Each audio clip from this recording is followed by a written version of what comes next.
కంచె గచ్చిబౌలి భూములపై BRS working president KTR సంచలన వ్యాఖ్యలు చేశారు.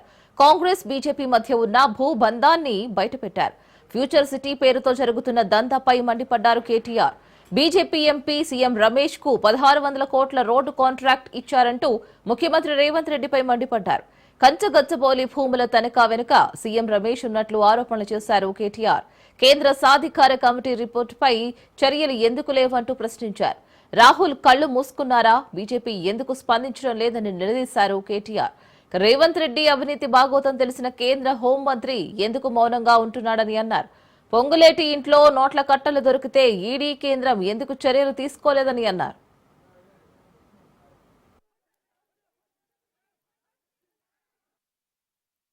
కంచె గచ్చిబౌలి భూముల విషయంలో పిల్లలు హైదరాబాద్ సెంట్రల్ యూనివర్సిటీ పిల్లలు వీరోచితంగా పోరాటం చేస్తున్నప్పుడు వాళ్ళు మన పార్టీ ఆఫీస్కి వచ్చి అన్న మరి మీరు కూడా సపోర్ట్ చేయాలి, మీ పార్టీ సపోర్ట్ చేయాలని అడిగారు. తప్పకుండా చేస్తాం, మీ పోరాటంలో న్యాయం ఉంది. ఎట్లా 400 ఎకరాల భూములు అటవీ భూములను ఎట్లా గిరివి పెడతారు, ఎట్లా అమ్ముతారు, అమ్మడానికి వీలు లేదు, తప్పకుండా మీకు సపోర్ట్ చేస్తామని చెప్పి పెద్దలు కేసీఆర్ గారితో మాట్లాడి ఆ 400 ఎకరాలు ఎట్టి పరిస్థితులు ఎవడు కొనొద్దు, కొంటే మాత్రం బాగుండదు, మళ్ళా మా గవర్నమెంట్ వచ్చినాక మొత్తం ఇంచు కూడా వాపస్ తీసుకుంటామని నేను స్టేట్మెంట్ ఇచ్చిన. అదే రోజు నేను చెప్పిన ఈ మొత్తం భూముల అమ్మకము, ఈ మొత్తం భూములు గిరివి పెట్టి 10,000 కోట్లు ఏదైతే దొంగతనంగా తెచ్చిండ్రో, అలా 2 చెరువులు ఉంటే చెరువులను కూడా తాకట్టు పెట్టి తెచ్చిండ్రో, ఈ లుచ్చా పని వెనకాల ఉన్నాడు ఒక బీజేపీ ఎంపీ అని చెప్పిన. పేరు చెప్పురు సార్ అని మొత్తం ప్రెస్ వాళ్ళు అడిగారు.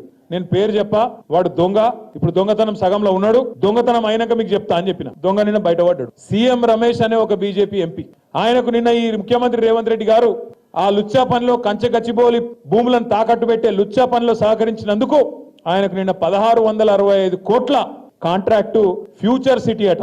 ఎవరి ఫ్యూచర్ కోసం నాకైతే తెలియదు. ఫ్యూచర్ సిటీ అట. ఆ ఫ్యూచర్ సిటీకి రోడ్ వేస్తున్నట. ఆ రోడ్డు 1665 కోట్ల రూపాయలతో వేస్తున్నట. దానికోసం బీజేపీ ఎంపీకి కాంగ్రెస్ ముఖ్యమంత్రి గారు మరి అవార్డు చేసిండ్రు, ఆయనకి ఇచ్చిండు కాంట్రాక్ట్. నేను అడుగుతున్నా, ఇది అక్రమ సంబంధం కాదా? 1665 కోట్ల కాంట్రాక్టు ఒక బీజేపీ ఎంపీ ఆంధ్ర ప్రాంతానికి సంబంధించిన ఎంపీకి వస్తుంటే నువ్వెందుకు స్పందిస్తలేవు, బీజేపీ ఎందుకు స్పందిస్తలేదు? మీ ఇద్దరి మధ్యన ఉన్న లోతైన అండర్స్టాండింగ్ ఏంది అని నేను అడుగుతున్నా.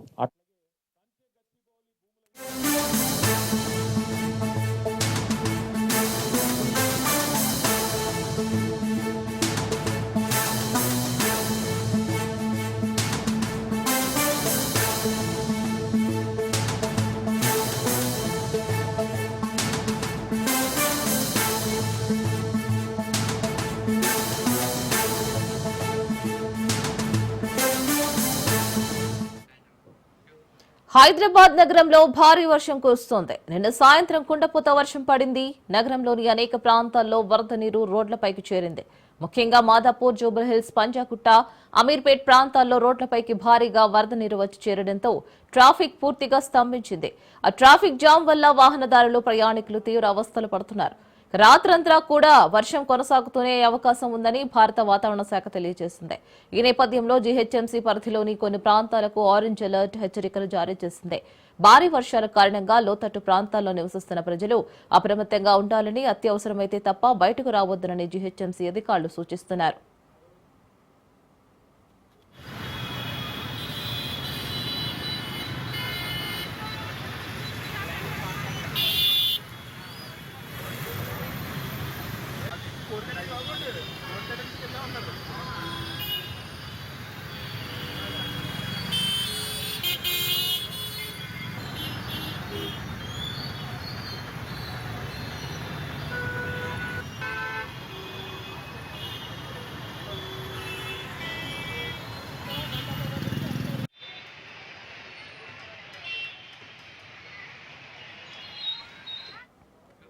అయితే లోతట్టు ప్రాంతాల్లో నివసించే ప్రజలు ముందస్తుగా సురక్షిత ప్రాంతాలకు తరలి వెళ్లాలని జీహెచ్ఎంసీ అధికారులు తెలిపారు. విద్యుత్ సంబంధిత సమస్యలుంటే వెంటనే అధికారులకు సమాచారం అందజేయాలి. వర్షపు నీరు నిలిచిన ప్రాంతాల్లో జాగ్రత్తగా వాహనాలు నడపాలి. అత్యవసర సమయంలో తప్ప బయటకు వెళ్లకూడదు అని పేర్కొన్నారు. ఈ నేపథ్యంలో ప్రజలందరూ అప్రమత్తంగా ఉండాలని జీహెచ్ఎంసీ మరోసారి విజ్ఞప్తి చేసింది.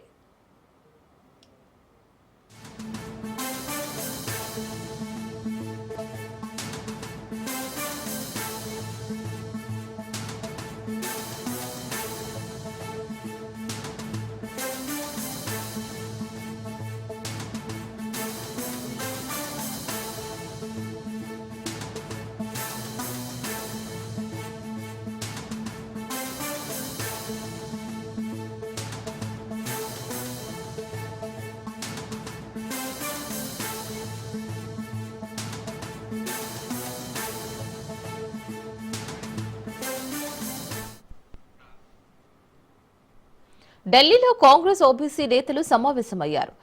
తాల్కటోరా స్టేడియంలో మీట్ అయ్యారు. TPCC chief Mahesh Kumar Goud, BC మంత్రులు, బీసీ ఎమ్మెల్యేలు, ఎమ్మెల్సీలు, పలు కార్పొరేషన్ చైర్మన్లు ఈ సమావేశంలో పాల్గొన్నారు.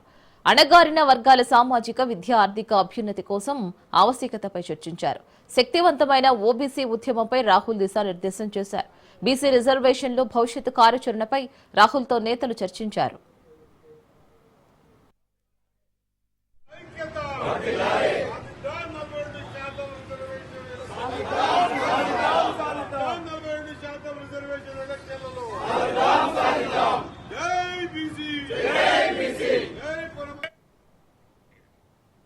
ఢిల్లీలో బాగేదరి న్యాయ సమ్మేళనంలో కాంగ్రెస్ అగ్రనేత రాహుల్ గాంధీ పాల్గొన్నారు. తెలంగాణ కులగణన దేశానికి రోల్ మోడల్ అని వివరించారు. దేశవ్యాప్తంగా కులగణన చేసే వరకు విశ్రమించనని అన్నారు. ఇది తన శపథమని, కావాలంటే ప్రియాంక గాంధీని కనుక్కోవాలని కూడా అన్నారు. కేంద్రంలో అధికారంలో ఉన్నప్పుడు కులగణన చెయ్యలేకపోయామన్న రాహుల్ గాంధీ ఆ తప్పును ఇప్పుడు సరిదిద్దుతున్నామని అన్నారు. కులగణనతో ఓబీసీ, దళిత గిరిజనులకు న్యాయం జరుగుతోందని, మోదీ సర్కార్ కుట్రపూరితంగా జనగణన ఆపేసిందని కూడా అన్నారు. माइनॉरिटीज की बात हो, वहां पे मुझे लगता है कि मुझे अच्छे नंबर मिलने चाहिए. सबसे पहले जहां भी हमारी सरकार होगी वहां जाति जनगणना होगा, एक्सरे होगा, एमआरआई होगा. हमें पता लगाना है ओबीसी कितने हैं, कहां हैं, क्या करते हैं, कितनी भागीदारी है, कितना पैसा है, ये हम सब जानना चाहते हैं. दूसरी बात, जैसे ही जाति जनगणना होता है वैसे ही 50% की दीवार वहीं टूट जाती है. तेलंगाना के चीफ मिनिस्टर ने जाति जनगणना के होने के एकदम बाद अपने आप 50% की दीवार तोड़ दी. और उन्होंने कहा कि भाई, मैंने उनसे पूछा, उन्होंने कहा राहुल जी, जब मैंने ये देखा मेरे सामने कोई ऑप्शन ही नहीं है, मुझे ये करना पड़ा क्योंकि मुझे अन्याय दिखा. कल भाषण में उन्होंने बोला तो पहला काम जाति जनगणना जहां भी हमारी सरकार होगी, 50% की दीवार जहां भी हमारी सरकार होगी, और दूसरा काम नेशनल लेवल पे. ये दोनों काम, दलितों की बात हो, माइनॉरिटीज की बात हो, वहां पे मुझे लगता है कि मुझे अच्छे नंबर मिलने चाहिए. सबसे पहले जहां भी हमारी బీసీ రిజర్వేషన్లతో నిజమైన బీసీలు నష్టపోతున్నారని కేంద్ర మంత్రి కిషన్ రెడ్డి అన్నారు. బీసీ, హిందూ, బీసీ, ముస్లిం అంటూ మభ్య పెడుతున్నారని, రాజశేఖర్ రెడ్డి హయాంలో బీసీ ఈ పేరుతో ముస్లింలకు 4% రిజర్వేషన్ కల్పించారని అన్నారు. బీసీ ఈ రిజర్వేషన్ చెల్లదని హైకోర్టు తీర్పు ఇచ్చిందని ఆయన 4% 10% పెంచుతున్నారని ఆరోపించారు. బీసీలకు రిజర్వేషన్ పేరుతో ముస్లింలకు రిజర్వేషన్ కల్పిస్తోందని ఫైర్ అయ్యారు. పార్టీ ప్రభుత్వము అధికారంలో రాకముందు ఎన్నికల ప్రచారంలో భాగంగా కామారెడ్డిలో బీసీ డిక్లరేషన్ పేరుతో కాంగ్రెస్ పార్టీ అధికారంలోకి వస్తే 42% రిజర్వేషన్ అమలు చేస్తామని చెప్పి ఆ పార్టీ హామీ ఇచ్చింది. ఇచ్చినటువంటి హామీని అధికారంలోకి వచ్చి 2 సంవత్సరాలైనా ఇంతవరకు దాని విషయంలో ఒక స్పష్టమైనటువంటి అవగాహన ఆ పార్టీలో లేదు. ఆ రోజు 42% బీసీ డిక్లరేషన్ సంబంధించి రిజర్వేషన్ కల్పిస్తామని ప్రకటించి ఈ రోజు 32% బీసీకి రిజర్వేషన్ ఇస్తామని చెప్పి ఈ రోజు ప్రకటించడం ఏదైతే ఉన్నదో బీసీలకు అన్యాయం జరుగుతా ఉంది. తెలుగు రాష్ట్రాలలో ముఖ్యంగా హైదరాబాద్ హైకోర్టు చాలా స్పష్టంగా గతంలో కూడా రాజశేఖర రెడ్డి గారు ముఖ్యమంత్రిగా ఉన్నప్పుడు బీసీ ఈ పేరు మీద 4% ముస్లింలకు రిజర్వేషన్ కల్పించినప్పుడు ఆనాడు హైకోర్టు రాజ్యాంగ ధర్మాసనం చాలా స్పష్టంగా హైకోర్టు ఫుల్ బెంచ్ ఈ రకమైనటువంటి రిజర్వేషన్ రాజ్యాంగ వ్యతిరేకము కాబట్టి రిజర్వేషన్ చెల్లదని చెప్పి హైకోర్టు 2 సార్లు చాలా స్పష్టంగా తీర్పిచ్చింది. మళ్ళీ ఈ రోజు అదే పద్ధతిలో 4% కూడా సుప్రీంకోర్టు నుంచి స్టే తెచ్చుకొని ఇంకా కొనసాగిస్తున్నారు. మళ్ళీ ఇప్పుడు 4% కాదని చెప్పి తగుదనమ్మా అని బీసీలకు అన్యాయం చేసే విధంగా 4% 10% పెంచి ఈరోజు 42% బీసీ రిజర్వేషన్ ఇస్తున్నామని చెప్పి బీసీలను మభ్యపెట్టే విధంగా ఈరోజు కాంగ్రెస్ పార్టీ వ్యవహారం చేస్తా ఉంది. చాలా స్పష్టంగా కాంగ్రెస్ పార్టీ సర్వే పేరు మీద బీసీ జనాభాను తగ్గించేటువంటి ప్రయత్నం చేసింది.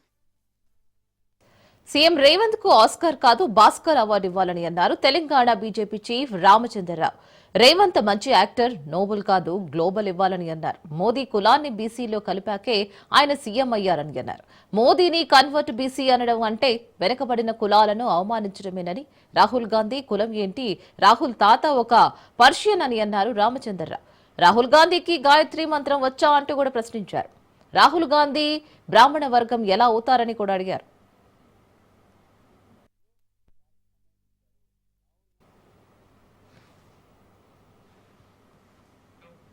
పార్టీ పోస్టుల కోసం తన దగ్గరికి రావద్దని విజ్ఞప్తి చేస్తున్నారని కూడా టీబీజేపీ చీఫ్ రామచంద్రరావు అన్నారు. ప్రజల వద్దకు వెళ్లి సమస్యలపై పోరాటం చేస్తేనే లీడర్ అవుతారని అన్నారు. పోస్టు వచ్చిన వారంతా లీడర్లు కాలేరని అన్నారు. 5 ఏళ్లుగా తనకు ఏ పోస్టు లేదని గుర్తు చేశారు టీబీజేపీ చీఫ్ రామచంద్రరావు.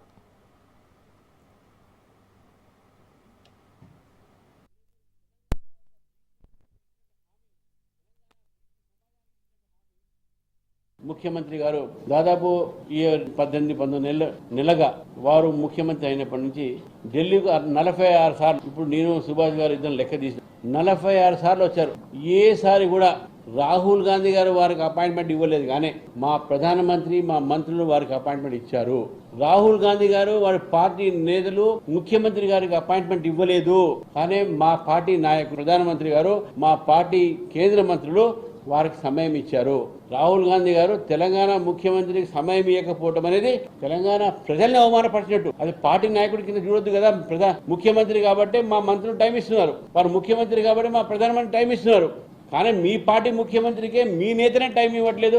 దాని విషయంలో కాంగ్రెస్ పార్టీ దగ్గర స్పష్టత ఏముందని చెప్పి ఒకసారి కాంగ్రెస్ పార్టీని అడుగుతా ఉన్నారు. మరి రెండో వైపు పదే చెప్తా ఉన్నారు, 42% రిజర్వేషన్లు పెట్టి ఈరోజు కేంద్రం మీద తోసి ఈరోజు తెలంగాణ ఒక బీసీలకు మీరు ఇచ్చినట్టు హామీ, తెలంగాణ బీసీ సమాజానికి ఇచ్చినట్టు హామీ మీరు ఏ విధంగా నెరవేరుస్తారని చెప్పేసి అడుగుతా ఉన్నాం. ఈరోజు 42% రిజర్వేషన్ బీసీ ఓబీసీలకు లోకల్ బాడీ ఎలక్షన్స్ లో మీ ఇస్తారని చెప్పేసి బిల్ తీసుకురావడం జరిగింది. ఆ బిల్లు భారతీయ జనతా పార్టీ మీకు పూర్తిగా మద్దతు చేసింది. ఈ రోజు ఆర్డినెన్స్ రాకముందు ఈ బిల్లో మేము 10% ముస్లింలకు ఇస్తాం, మేము 10% మైనార్టీలకు ఇస్తాం అనేటువంటి మాటలు మాట్లాడుతూ ఉన్నారు. దీన్ని భారతీయ జనతా పార్టీ తీవ్రంగా మతపరమైనటువంటి రిజర్వేషన్ ని మేము వ్యతిరేకిస్తున్నాం. ముఖ్యమంత్రి గారు దాదాపు ఫోన్ ట్యాపింగ్ వ్యవహారంపై బీఆర్ఎస్ ఎమ్మెల్యే కౌశిక్ రెడ్డి సంచలన ఆరోపణలు చేశారు. సీఎం రేవంత్ తన కేబినెట్ సహచరుల ఫోన్లను కూడా ట్యాప్ చేస్తున్నారని కౌశిక్ విమర్శించారు. ప్రతిపక్ష పార్టీలకు చెందిన కీలక నేతల ఫోన్లను ట్యాపింగ్ చేస్తున్నారని అన్నారు. సినిమా హీరోయిన్ల ఫోన్లు కూడా ట్యాప్ చేసి బ్లాక్ మెయిల్ కు పాల్పడుతున్నారని విమర్శించారు. త్వరలో అన్ని ఆధారాలు బయటపెడతారని అన్నారు.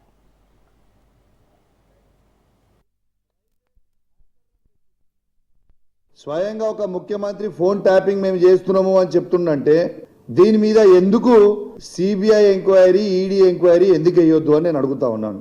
ఇలా రేవంత్ రెడ్డి గారు ఎంత దౌర్భాగ్యంగా ప్రవర్తిస్తా ఉన్నాడంటే ఫోన్ ట్యాపింగ్ చేస్తూ అఫీషియల్ గా ఆఫీసర్లు ఫోన్ ట్యాపింగ్లు చేపిస్తూ ప్రైవేట్ హ్యాకర్లను పెట్టి మా బీఆర్ఎస్ పార్టీ నాయకుల ఫోన్లు అందరివి, కేసీఆర్ గారివి, కేటీఆర్ గారివి, హరీష్ రావు గారిది, మా శాసనసభ్యులవి, మా శాసన మండల సభ్యులవి, మా పార్లమెంట్ సభ్యులతో పాటు కాంగ్రెస్ పార్టీ మంత్రులవి, కాంగ్రెస్ పార్టీ శాసనసభ్యులవి, కాంగ్రెస్ పార్టీ ఎమ్మెల్సీలవి కూడా ఇలా బీజేపీ పార్టీ సంబంధించిన 2 మంత్రులు కిషన్ రెడ్డి గారిది, బండి సంజయ్ గారిది మరియు ఉన్న బీజేపీ పార్టీ ఎంపీలవి అందరివి కూడా ఇవాళ రేవంత్ రెడ్డి గారు ట్యాపింగ్ చేస్తున్నారని స్వయంగా ఆయననే ఒప్పుకున్నాడు. నిన్న చిట్ చాట్ లో ప్రైవేట్ హ్యాకర్లు, ఫోన్ హ్యాకర్లను పెట్టుకొని హీరోయిన్ల ఫోన్లు కూడా ట్యాపింగ్లు చేసి ఇవాళ మై హోమ్ భుజా అపార్ట్మెంట్ కి రాత్రి 2 గంటలకు పోయి ఏ హీరోయిన్ దగ్గరికి నువ్వు పోతున్నావు అనేది మొత్తం అందరికి కూడా తెలుసు.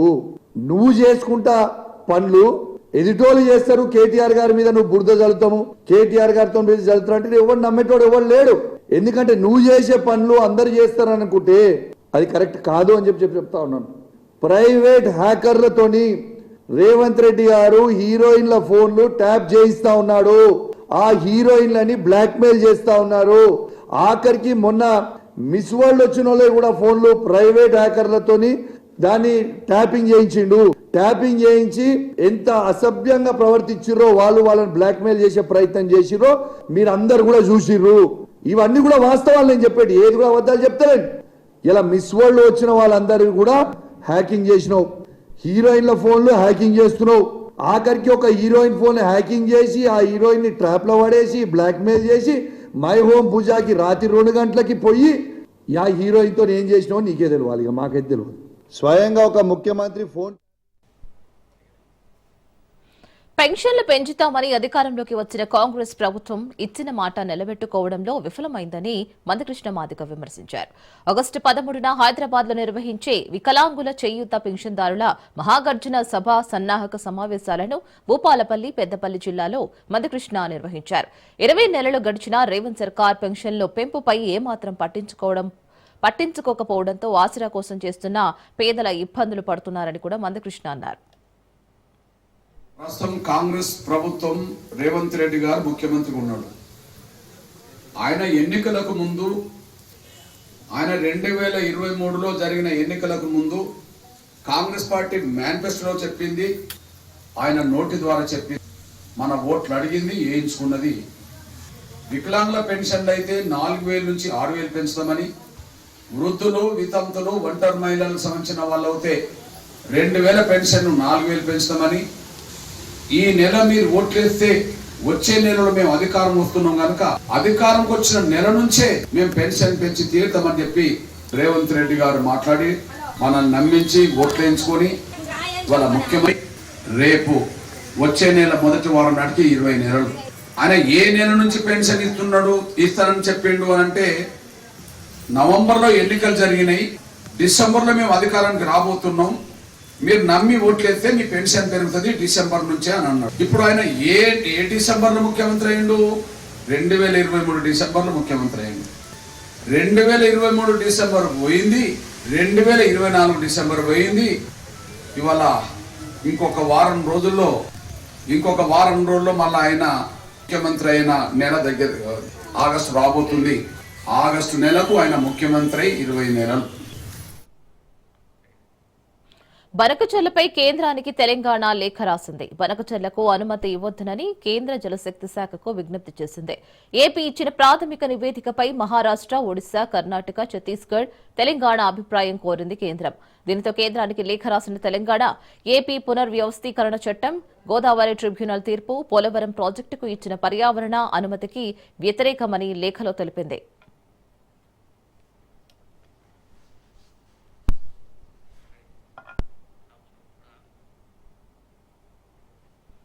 ఏపీ పునర్విభజన చట్టం ప్రకారం తెలుగు రాష్ట్రాల్లో డీలిమిటేషన్ చేయాలని దాఖలు చేసిన పిటిషన్ను సుప్రీంకోర్టు కొట్టివేసింది. రాష్ట్ర విభజన చట్టం ప్రకారం ఏపీ, తెలంగాణలో అసెంబ్లీ సీట్ల సంఖ్య పెంచాల్సి ఉందని పిటిషనర్ తరపున న్యాయవాది వాదనలు వినిపించారు. ఏపీ పునర్విభజన చట్టం ప్రకారం తెలంగాణలో 119 ఉన్న సీట్ల సంఖ్య 153కు, ఆంధ్రప్రదేశ్ అసెంబ్లీలో ఉన్న సీట్ల సంఖ్య 175 నుంచి 225 వరకు పెరగాల్సి ఉంటుంది. విభజన చట్టం ప్రకారం పాలన సాఫీగా సాగేందుకు ప్రజాప్రతినిధుల సంఖ్య పెరగాల్సిన అవసరం ఉందని కూడా పిటిషనర్ కోరారు. అయితే త్వరలో 2026లో జరిగే జనగణన ఆధారంగా డీలిమిటేషన్ ఉంటుందని, ప్రత్యేకంగా తెలుగు రాష్ట్రాలకు సీట్ల సంఖ్య పెరగాల్సిన అవసరం లేదని సుప్రీం అభిప్రాయపడింది.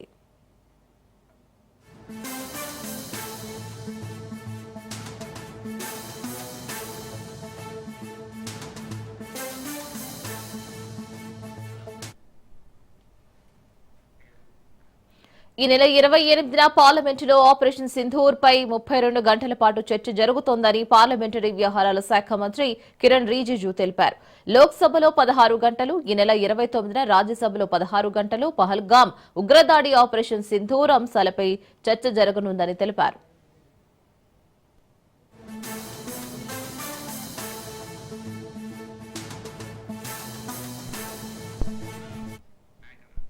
లోక్సభలో పహల్గామ్ ఉగ్రదాడి, ఆపరేషన్ సింధూర్ అంశాలపై ప్రత్యేక చర్చ నిర్వహించాలని బిజినెస్ అడ్వైజరీ కమిటీ నిర్ణయించింది అని రిజిజు వెల్లడించారు. విపక్షాలు ఎన్నో సమస్యలు చర్చించాలని అనుకుంటున్నారని, అయితే వీటిలో ఆపరేషన్ సింధూర్ను ముందుగా చర్చించేందుకు అందరూ అంగీకరించారని అన్నారు.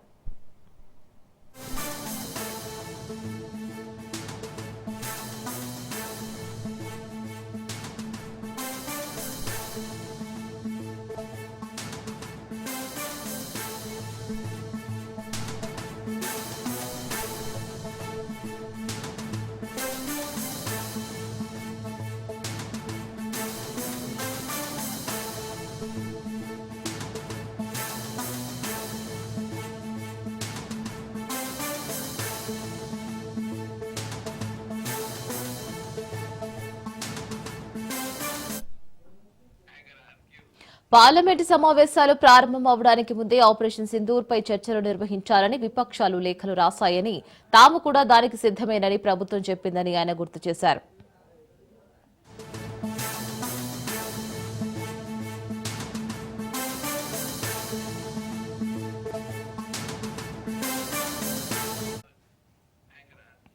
అయితే పార్లమెంట్ సమావేశాలు ప్రారంభమైన తర్వాత ప్రతిపక్షాలు సభలో గందరగోళం సృష్టిస్తున్నాయని, తొలి వారంలో కేవలం ఒక్క బిల్లు మాత్రమే ఆమోదం పొందిందని రిజిజు అసహనం వ్యక్తం చేశారు. నిబంధనలను అనుసరించి ఏ సమస్యపైనైనా విపక్షాలు ప్రశ్నలు లేవనెత్తనొచ్చునని, అంతేకాదు సభను ఇలా అడ్డుకోవడం సరికాదని ఆయన అన్నారు.